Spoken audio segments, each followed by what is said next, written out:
Welcome to the For Love and Money podcast, the show where business and social purpose meet to inspire a movement for positive change. Here's your host, Carolyn Butler-Madden. My guest today is Desmond Campbell, a proud Gurindji and Alawa-Ngalakan man from the Northern Territory. He is the CEO of Welcome to Country with a background in consulting, social policy and government services.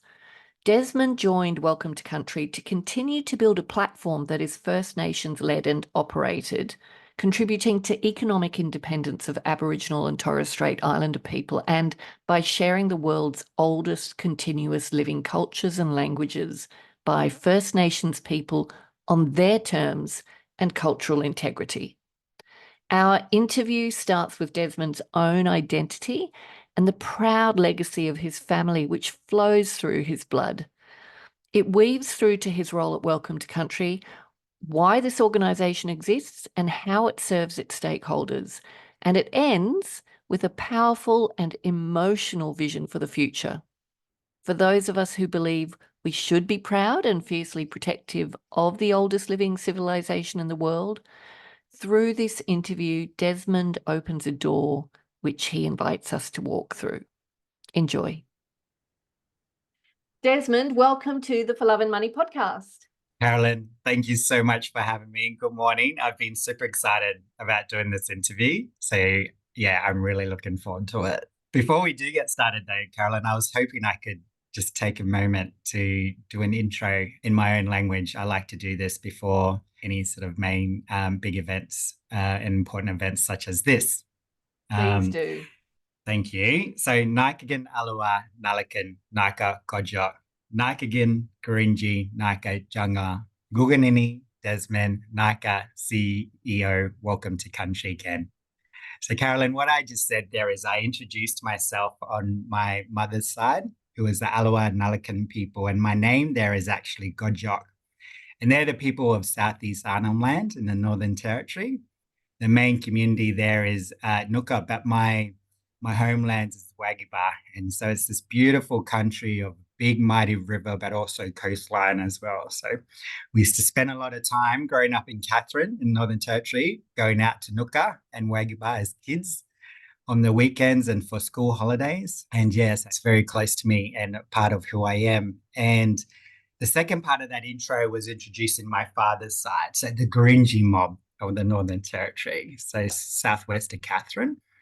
And the best way to explain who the Gurindji mob is the song From Little Things, Big Things Grow.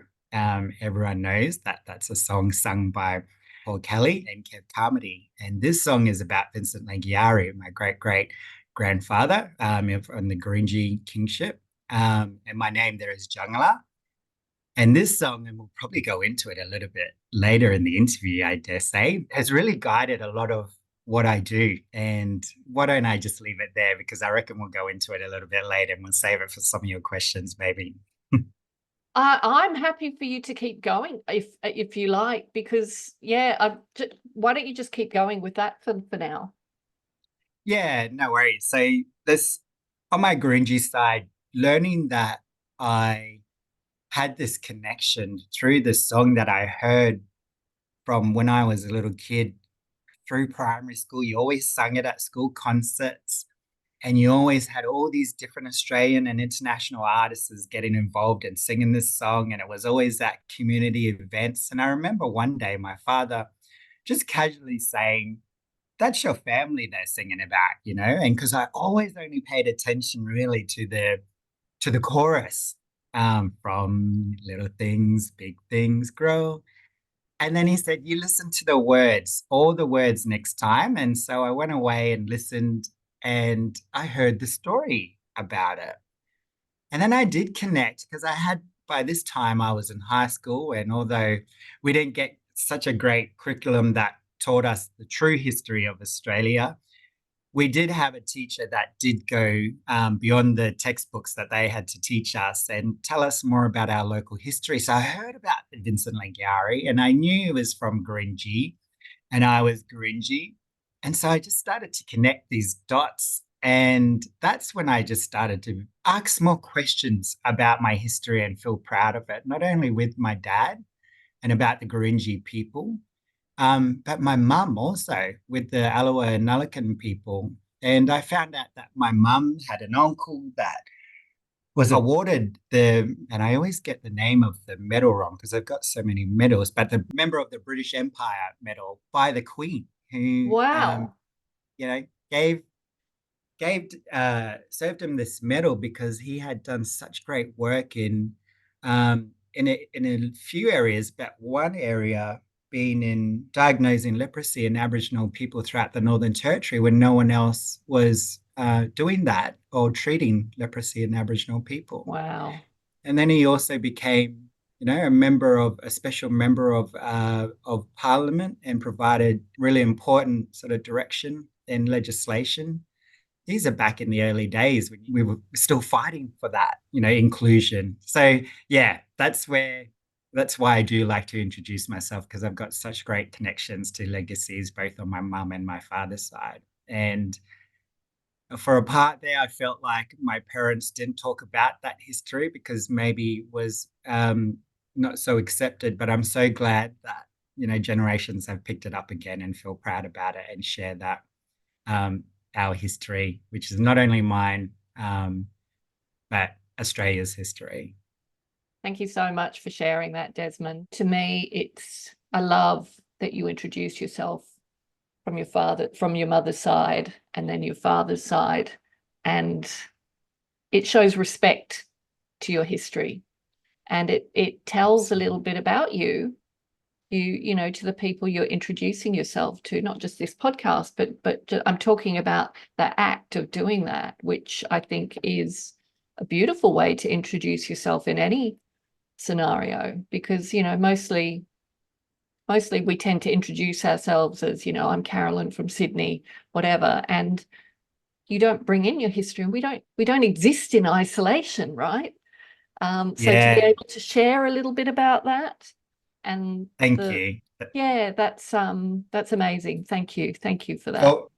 For me, it's like, with people with letters behind their name, or the MBA that they studied.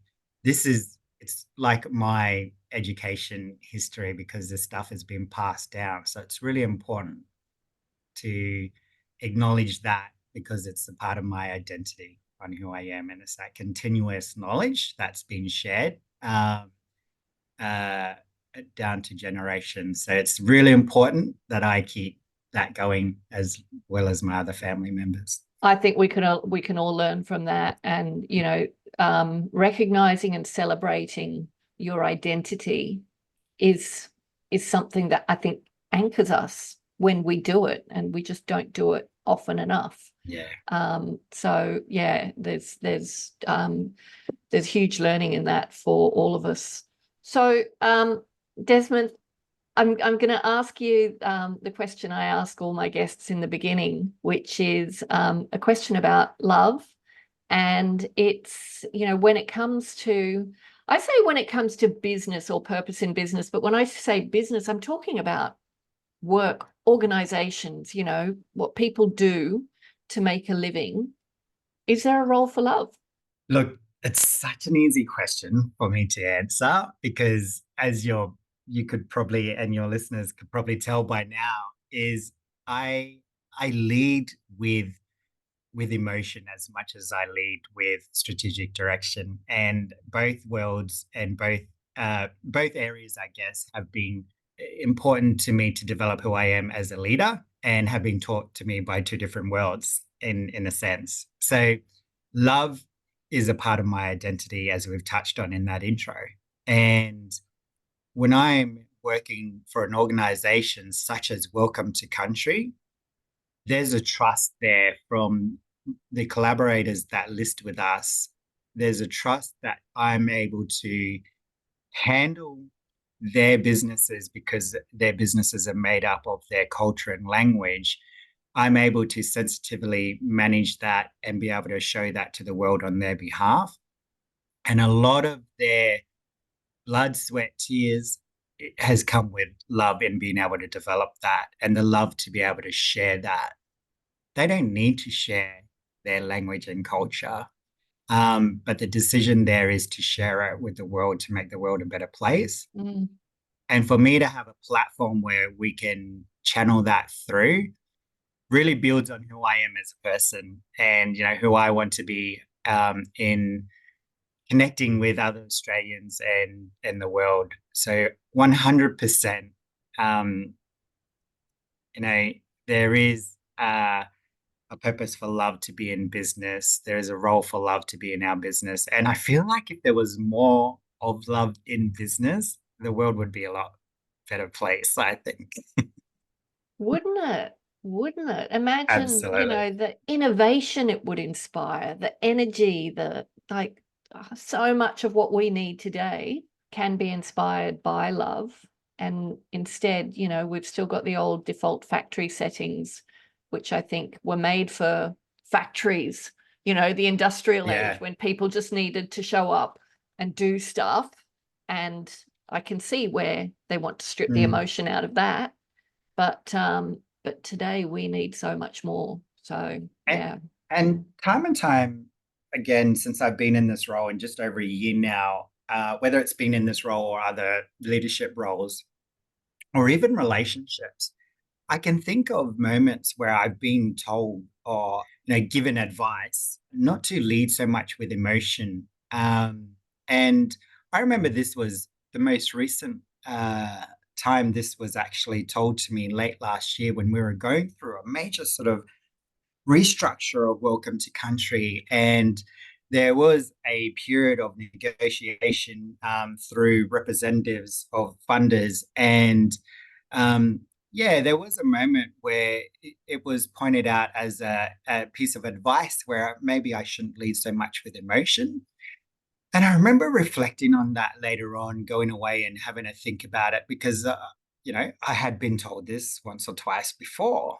And then I remembered, 100 more times I've been told that people and the people that I work with really enjoy working with someone that isn't afraid to show emotion and invite that into and hold space for them to have emotion and feel like human beings rather than have to leave who they are, because I've done that many times before where I've had to leave my identity at the door and come as an Aboriginal person, but don't act like an Aboriginal person. So it's the same with emotion.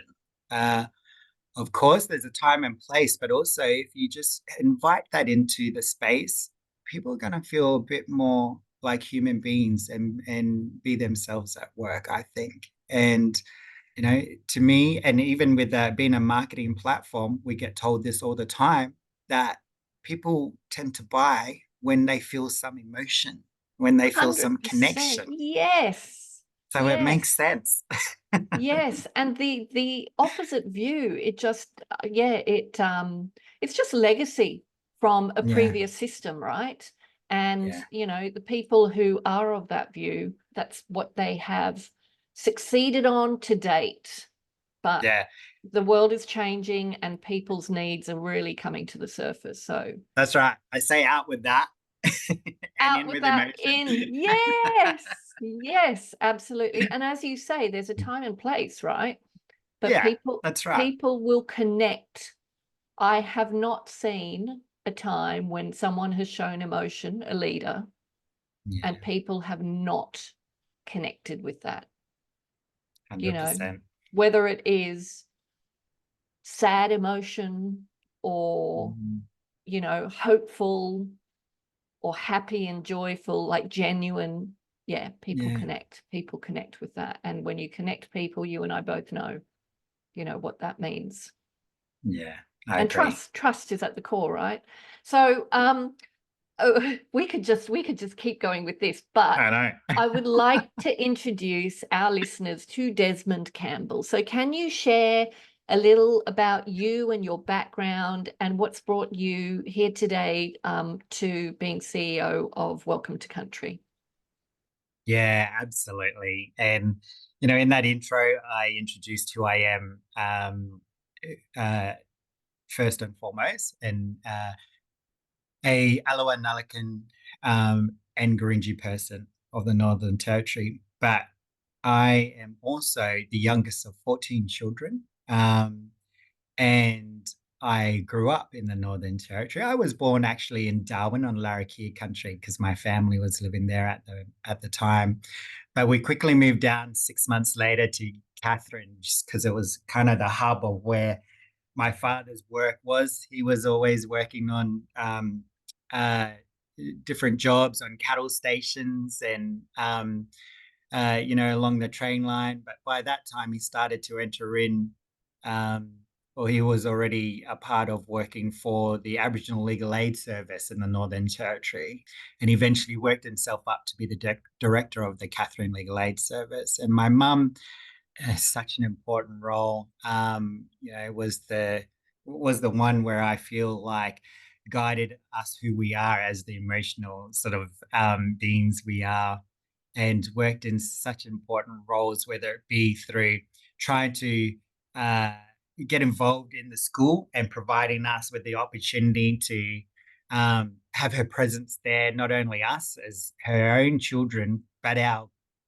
countless cousins and cousins who even weren't our cousins but would call our cousins and provide that sort of a direction in those early years of schooling. I particularly remember when there was this occasion where we were learning Indonesian in school, and I went home and I was practicing talking to myself speaking Indonesian, and mum said, "What is that language?"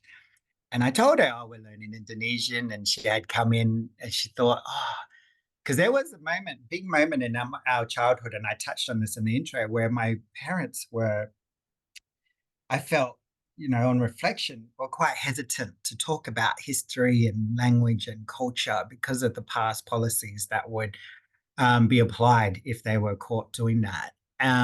So there wasn't a lot of language spoken in home. But when mum saw that the school, which was, 85% predominant Aboriginal student population, were learning a language, she thought, okay, maybe it's open to language, and she wanted to be a part of that and come be involved in that.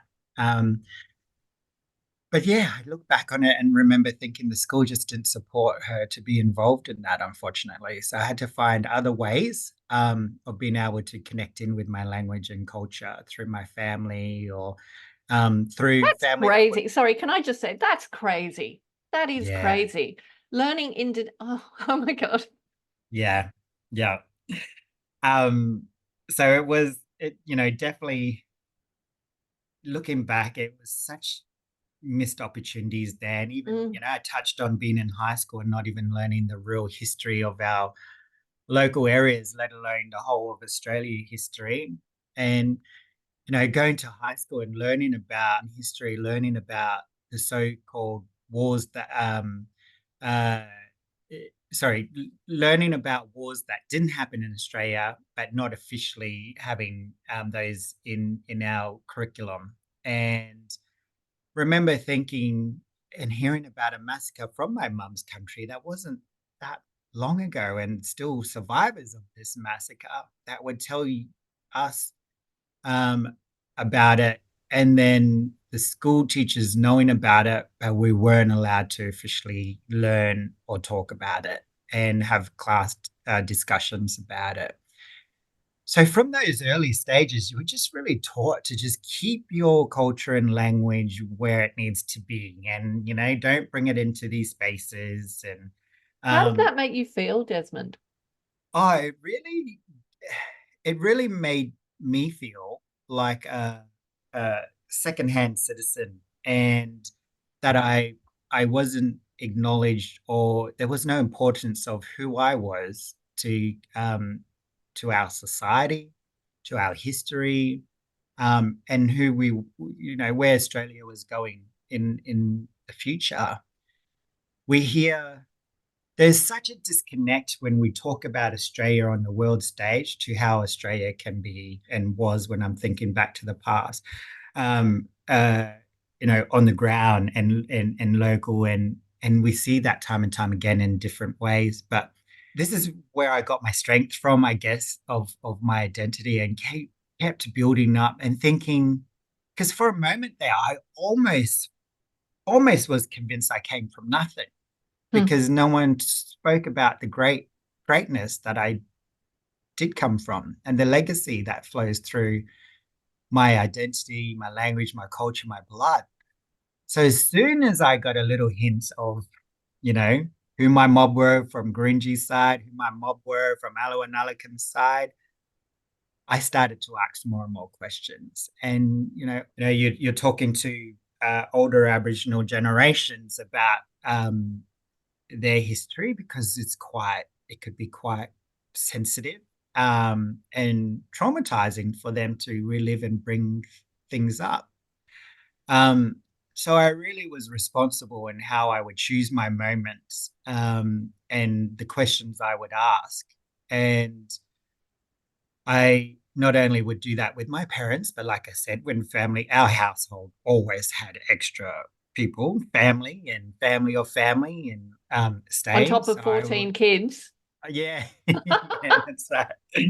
We would be the family that would take, the community out hunting and fishing and gathering and even bring all that. We'd always get this abundance of food and we'd always make sure we share it. My mum and dad were just beautiful like that, just always opening their doors and their fridges. Um, and yeah, so I started to fill those gaps and it's just so I'm in such a better place knowing who I am and being able to accept who I am.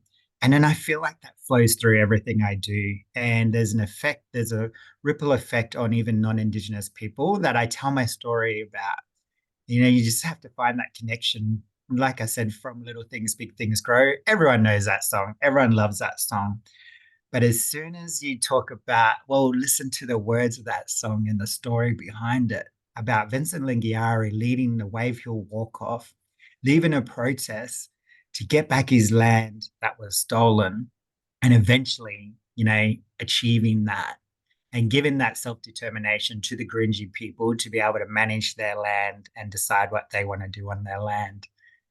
When you talk about that, a song like that, that's so many different people are connected to, and then them realizing the connection to the Aboriginal people as well, it just really plants a seed in them and it allows them to then take those conversations and have it with people that are, their friends, their family, where there's not an Aboriginal person in front of them to be able to bring up that story. There's no Aboriginal person there. So they've taken the seed and then taken it to the space where it's just, other non-Indigenous people. And that's the effect it has. And that's what happened to, the effect my family has and the legacy my family has. Yeah. I was just going to say it really springs from identity, like, recognizing and celebrating who you are and what that means. Yeah, and included in that makeup of the identity of everyone's identity, right, is not only culture and language and your blood. It's the struggles, it's the achievements, it's the decisions for survival. And every single family, black or white in Australia, has in their past, someone's made some decision for survival and for a better life and is still doing it to this day. And that makes up identity and that makes up legacy and that makes up the decision to be able to connect in with other people for everyone to have a better life rather than, be crabs in a bucket and try to crawl over each other to get out of the bucket for freedom. It's rather, tipping the bucket over and we're all just crawling out as crabs together.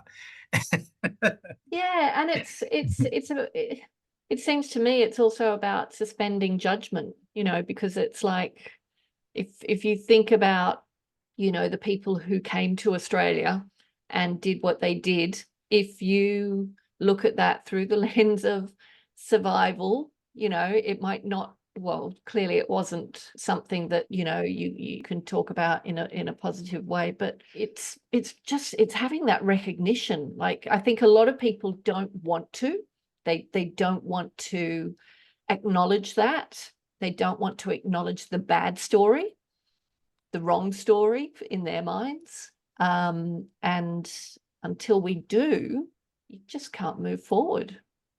Yeah, and look, we've had this opportunity to acknowledge for a very long time now. And one of the ways of doing that is through reconciliation work, as an example. Aboriginal and Torres Strait Islander people, particularly I'll talk about Aboriginal people because I'm an Aboriginal person, have always led events where we want to connect our language and culture and acknowledge our history, our past. We've always led those events in order for our trauma to be accepted, so we're able to move forward together. And look, this is all Australians would know this ongoing debate, whether it's about the 26th of January, whether it's about Reconciliation Week, whether it's about the referendum. Like, there's always this debate about how much would acknowledging the past really have on creating a better future.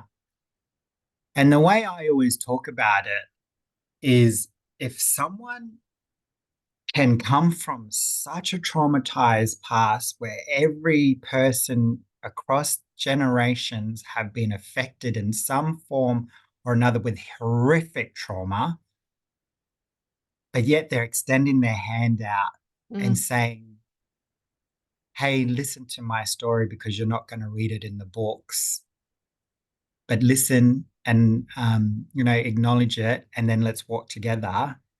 If someone's doing that, then why wouldn't you want to accept it? And what's going to be taken away from you? Nothing. It's going to make your life better. And it's such a generous offer. But clearly there is fear amongst people, amongst some. But yeah, it is an incredibly generous offer. Mind-blowingly generous if you think about it. But it's something that we are all still struggling with, aren't we? Yeah, and maybe I'm an optimistic person, but and maybe it's who I surround myself with, or maybe, and look, I'm not one to shy away from having really difficult conversations, and in fact, I have them all the time. I'm like this walking billboard when I'm down in, like I said, up in Northern Territory at the moment. I should say I'm from Jawa. I'm on the Jawan country in Katherine visiting. I surprised my parents because I was working in Darwin and did a quick trip down and surprised them. I got my sister to take the photo, and I was hiding in the background. And then they showed the photo. And, yeah, it was all very cute. So we did all that yesterday. So I'm on Jawan country. But I should say that I'm like this walking billboard. When I'm back in Sydney, people, whether it's the Uber driver, whether it's the person making me a sandwich, whether it's the person serving me a drink, whether it's some stranger who feels like they can just come up and ask the most sensitive personal questions, it happens to me constantly. And I don't mind it. I really don't mind it, because I'm all about, wanting people to feel comfortable in the space to be able to ask questions. What I don't like is if they're just doing it for entertainment in that moment.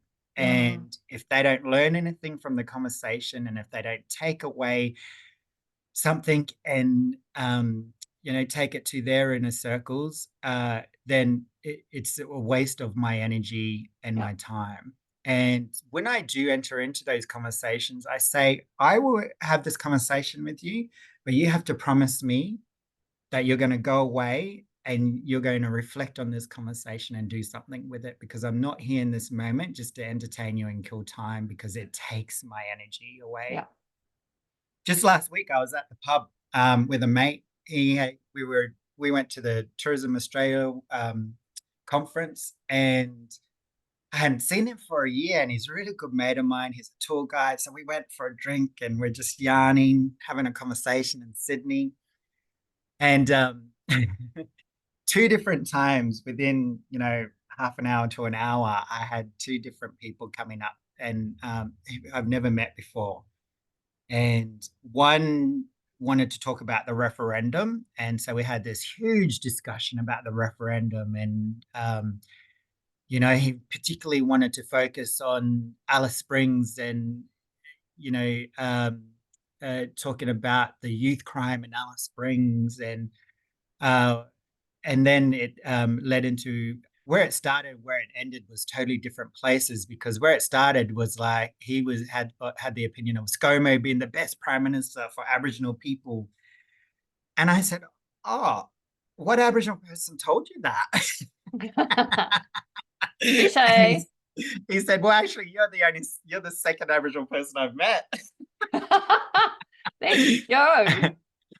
To where it ended. And, where it ended was around the referendum, and me just filling those gaps of misinformation that he was fed about the referendum. And, the importance of First Nations people, Aboriginal and Torres Strait Islander people being involved in designing policy.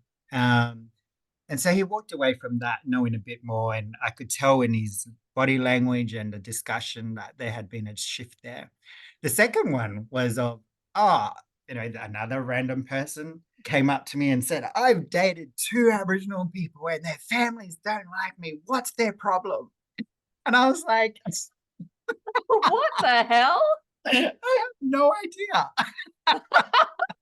I can't answer that one for you. But if you're asking a total stranger what's wrong with you because, their Aboriginal family doesn't like you, then maybe you need to look inwards. Oh, my God. Oh, my God. Yeah. But hey, keep asking me questions, listeners. If you wanna have a yarn, I'm open to it. Just make sure you learn something from it. And I really like that you say that, because it is like you are giving energy, aren't you? When you're engaging in those conversations, there's a cost. There's a cost to you. Yeah. Sometimes this is why I like I love to go overseas sometimes, just because you stop being Aboriginal. As much as I love who I am as a person and my identity, you're constantly talking about being Aboriginal and everything that comes along with it. So when you're overseas, you're just like another person. And although there are stories of when people knew I was Aboriginal overseas, but it's just, there are those, it's just like anything. You need a rest and you need to fill up your cup, every now and then. In both those moments, I had my friend who's non-Indigenous. He really jumped in and supported me in those conversations as well. So I have beautiful friends and, family that do that for me just as much as I'll do it for them. But it takes your energy away. It brings up trauma. When I have those conversations, I go away thinking about my family and, the situations they've been in and what their future might look like. I think about my little nieces and nephews who I look after, what pathway they're going to take or being directed on or being forced on. So it's just not an quick 5-minute conversation for me. Whereas it might be for someone else where it's just entertaining them in that moment and then they can go away and get on with their lives without a second thought. So I guess that would be, a really important piece of advice that I would give to listeners, as I do to those people who approach me, is just be mindful of what your intentions are and just make sure they're coming from a good place. When you want to engage, I really encourage you to engage, but also just get your own education as much as possible. But when you're wanting to engage with an Aboriginal person, just know and understand that what they're bringing, the energy that they're bringing into that conversation. Yeah. And the trauma they have to kind of reconnect to, or not have to, but probably do reconnect to in that process. Enjoying the podcast? If you're looking for more inspiration, head to our website, thecauseeffect.com.au, for more resources on how you can start using your business as a force for good.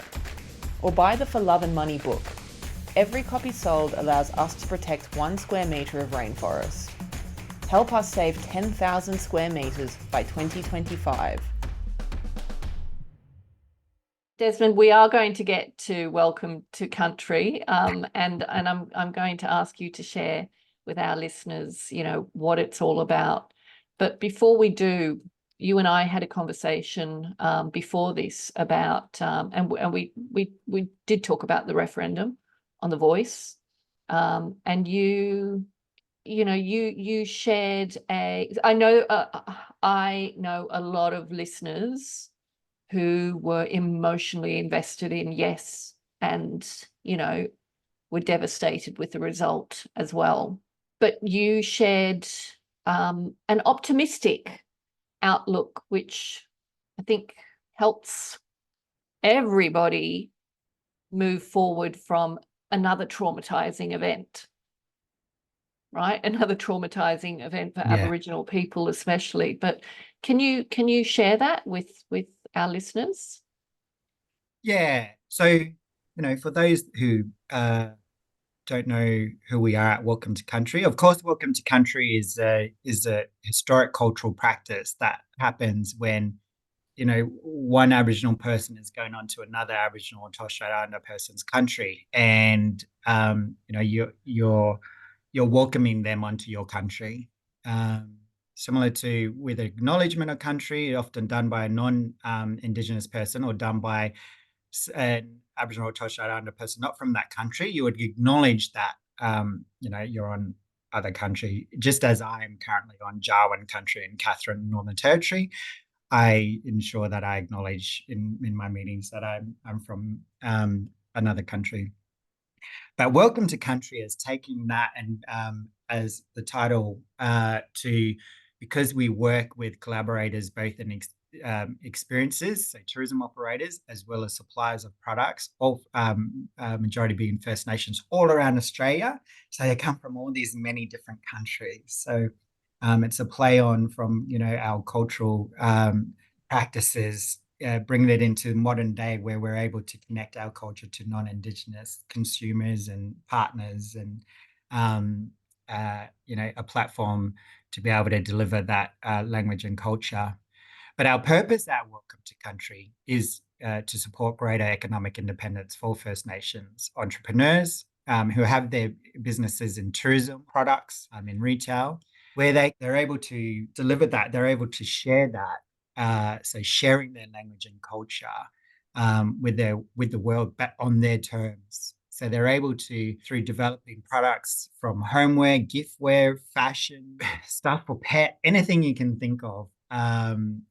Aboriginal and Torres Strait Islander people are making it and branding it with their culture, and then we're selling it through our platform.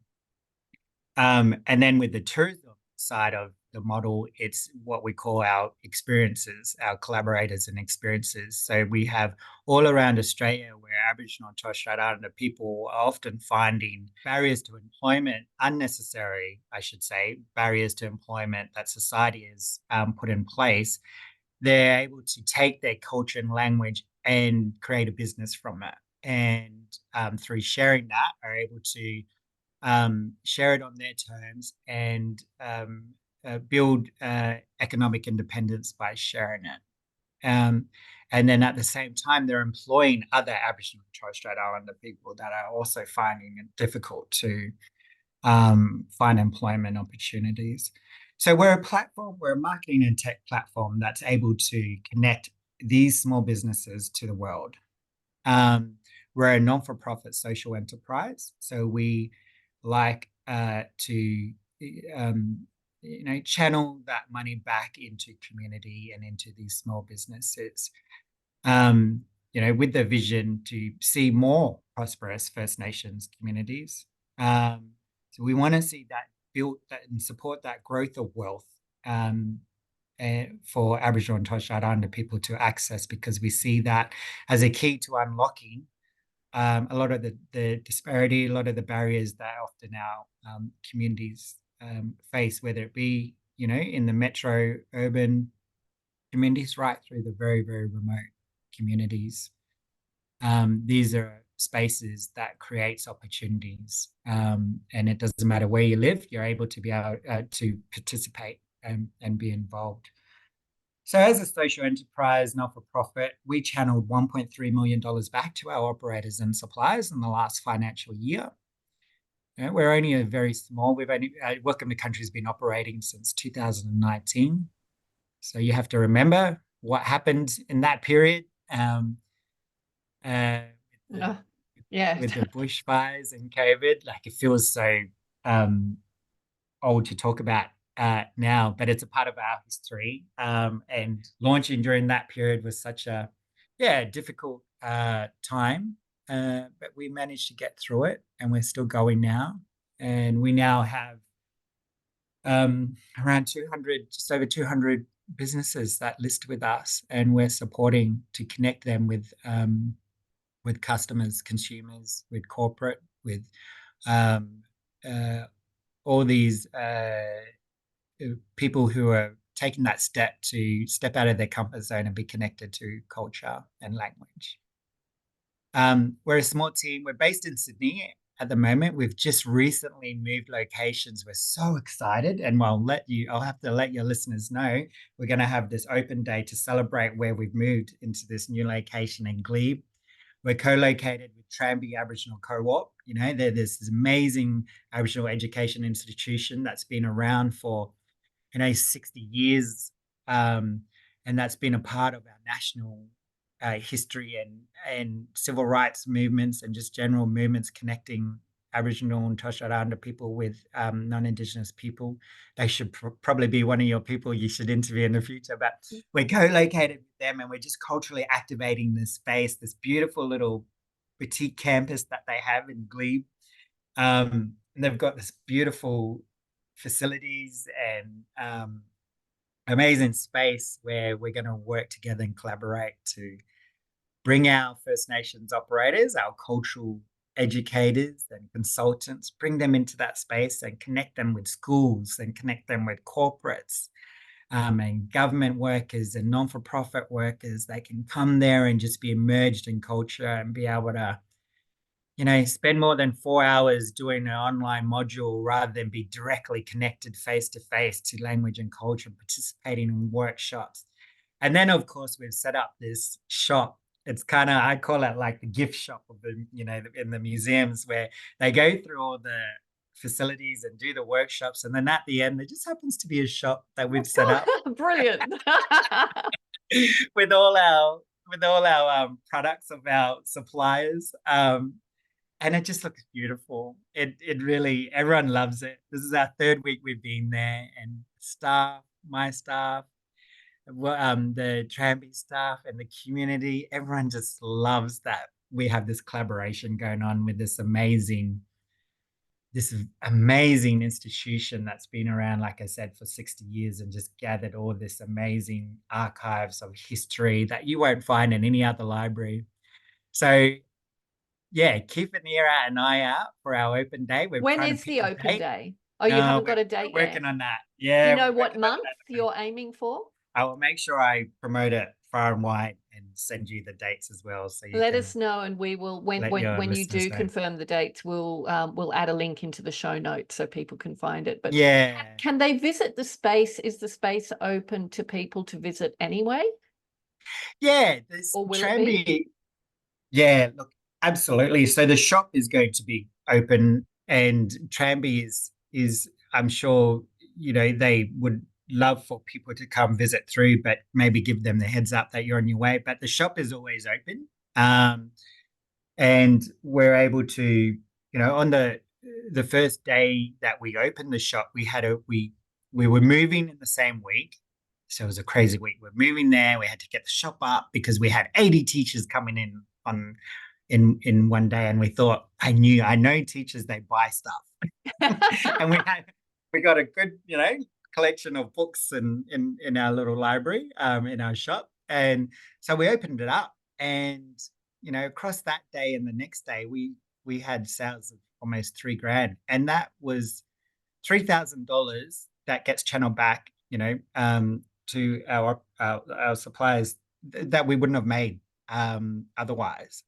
So yeah, it's this beautiful space that when people, and that's why I try and have my meetings as well in our space, is because once people are there, they see that we're much more than a website. And they see that there's Aboriginal people with as workers behind the scenes doing all this amazing work to be able to, channel these experiences and products through our platform, but also in return, channel money back to these small businesses. Yeah. They're hard bloody work. Sorry, maybe not allowed to swear. No, you can swear as much as you want. They're hard workers, behind the scenes, just creating this space. So we love inviting people into our space because we can see as soon as they walk in, they're like, whoa, because they see the warehouse, they see the shop, they see the office, they see the collaboration, they see elders coming in and just dropping in and having a yarn and having a cuppa. It sounds amazing. It's not office. It's not an office space, that's for sure. Yeah, it sounds amazing. I'm gonna when you allow me to, I'm gonna come and check it out and hopefully have a coffee with you and a yarn. I love when you're describing Welcome to Country. I love when you talk about it's sharing culture on Aboriginal people's terms. Yeah. Because, it's also employing Aboriginal people, but sharing your culture, their culture on their own terms is, that's vital, isn't it? Because we've seen so many non-Aboriginal businesses profiting out of Aboriginal culture. And it's wonderful that Welcome to Country is empowering businesses, people, communities to do that, and also empowering non-Aboriginal people who want to learn more and who want to support Aboriginal people. Support is the wrong word. We want to walk with Aboriginal people, I think, and know that you're not alone. And I just think that's a huge opportunity. Yeah, spot on. It's so important for us to be able to keep the cultural integrity of the businesses that list with us and trust us as a culturally safe platform to be able to channel their language and culture through. Me as the CEO, I'm constantly walking this fine balance of keeping that cultural integrity on one side, but also, trying to educate this different sectors that want to be connected, the way that these Aboriginal businesses do business and how they do business is going to be different to how you run your corporate agencies and your government agencies and your non-for-profit, big organizations. So it's constantly, Welcome to Country is constantly as that intermediary, just ensuring that we're number one, protecting those First Nations businesses that list with us. Secondary to that is, trying to educate these consumers, whether they be corporate or non.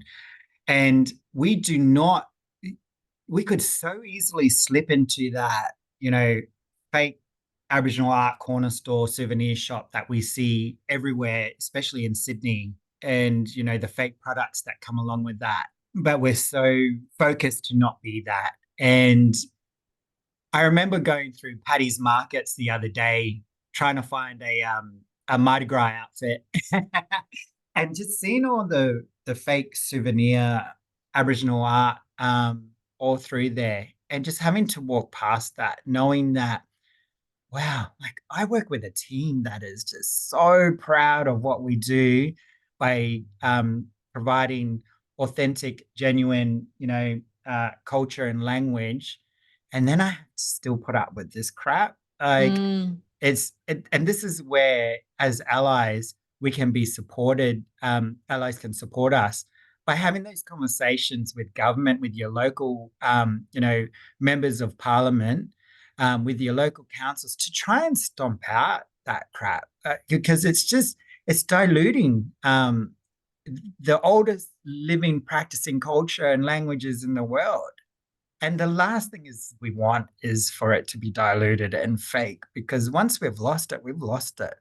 And, have those conversations with those business owners, have those conversations with your local MPs and councils and your other representatives, and just try to support us in advocating to to stomp that out, because it's not only diluting our language and culture, it's costing us jobs that we are relying on, because we can't often get jobs in other areas. And more we're seeing businesses, First Nations businesses, being built from sharing language and culture. And you want that shared by an Aboriginal and or Torres Strait Islander person. You don't want it shared by, a fake souvenir shop person. I mean, you can talk to those shop owners, but you're not always going to get to the truth of the matter, are you? But one way that if you want to walk as an ally with Aboriginal people and businesses is to actually go to Welcome to Country. Look at your platform and see what there is to offer. And that is one way that you can know that you are actually being a true ally to Aboriginal people, isn't it? Yeah, 100%. Yeah, we go through our due diligence of ensuring that we have First Nations suppliers and artists, as well as operators. When we do work with non-Indigenous businesses, we ensure that and there's only a small number of them. The majority is, First Nations owned and operated businesses. But that small number that we do work with, we ensure that there is a partnership of some form with First Nations artists or with the landowners, whether it be through royalty or employment or other ways of forming that partnership. That if they're listed with us, there's an important process of ensuring that there's a really great relationship in place, and to be able to manage and structure that relationship, there's absolutely a contract or some form of partnership. Yeah, brilliant. So, you do that due diligence so people can go to your site and be confident that that money is going to where they intended to go to. That's right. And we've had to delist some non-Indigenous businesses in the past where unfortunately that relationship has fallen off. But we've always kept that door open. As soon as you build that relationship or you build that partnership up again, come back and work with us. As long as at the forefront of what you're doing, you're allowing First Nations people to be able to share their language and culture in a way that they want to do it and keeping that cultural integrity. But they're also gaining some, greater economic independence from that and building their entrepreneurial skills, then we're open to do business with you. But our first priority is to work with First Nations businesses, definitely, directly. Yeah. Brilliant. Yeah. I am reluctantly going to have to wrap this up because of time. But Desmond, I'd love you to share 5 years from now. Where are we? 2024. Imagine we are in 2029. Imagine, the universe has delivered you the gift of your dream, it could be for Welcome to Country. It could be for yourself. It could be, for your family, for your community. What is Desmond's dream? Yeah. I would be 45 years old, 44, 45 years old by then.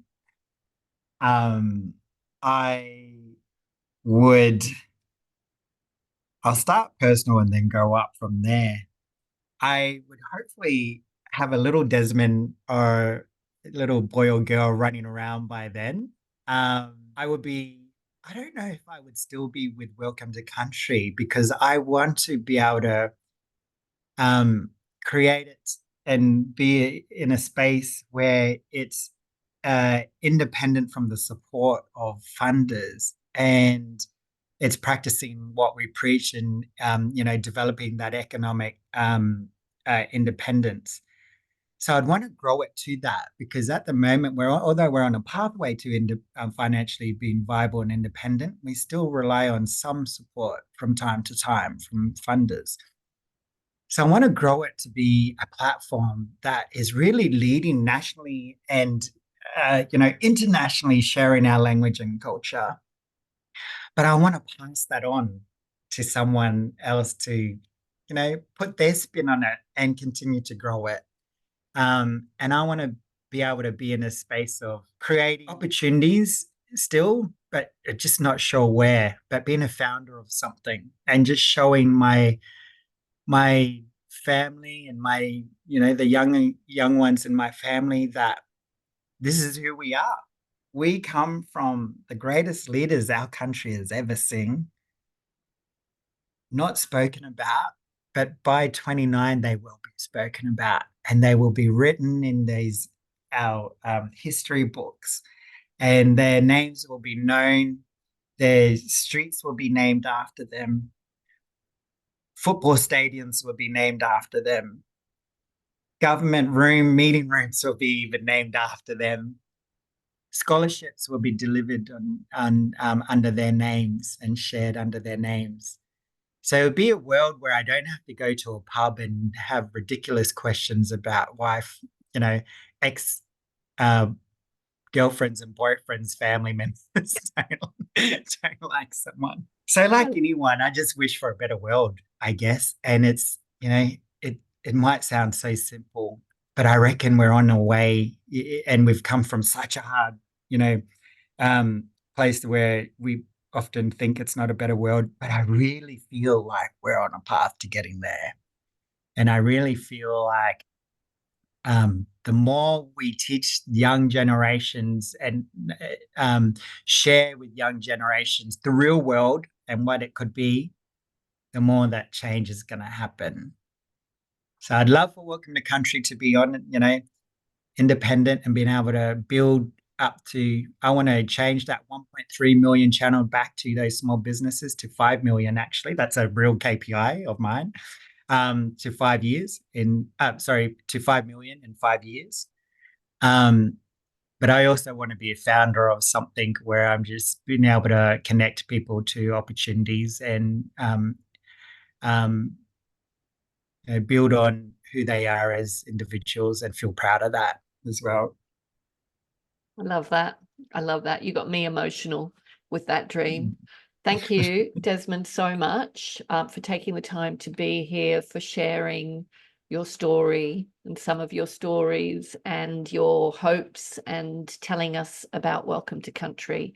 I think for our listeners, it's a wonderful gift for them to be able to do something. I know there are a lot of people there who are feel disempowered. So this is one way you can empower yourself, whether you are Aboriginal or non-Aboriginal, and start showing your continued allyship.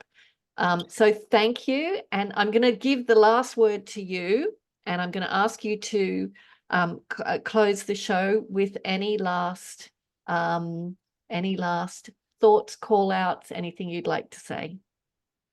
Thank you, Caroline. It's been such a pleasure to have this yarn with you. And, one of the points I would leave with your listeners is on the 15th of October, so the day after the referendum, we saw our biggest ever sales at Welcome to Country. And we saw that continue for 2 weeks.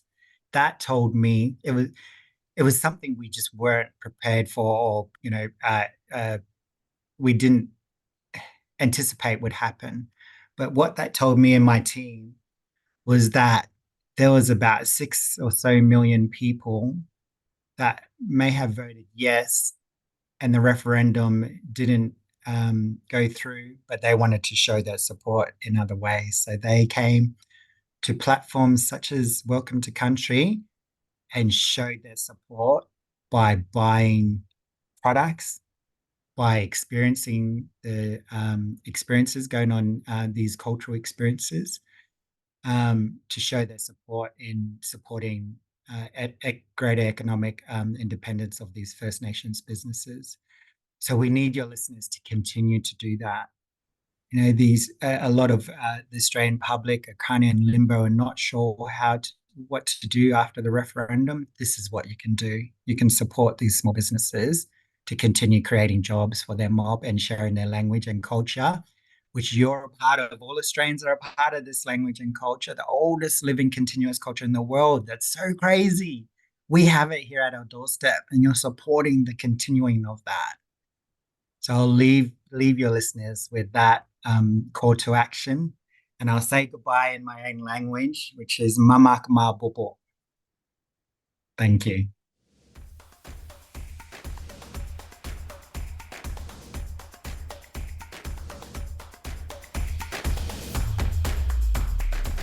Thanks for listening to this episode of the For Love and Money podcast. If you'd like to take a deeper dive into the purpose movement, visit us at thecauseeffect.com.au. And remember, doing good is good for business. So if you're not doing good, then what are you doing?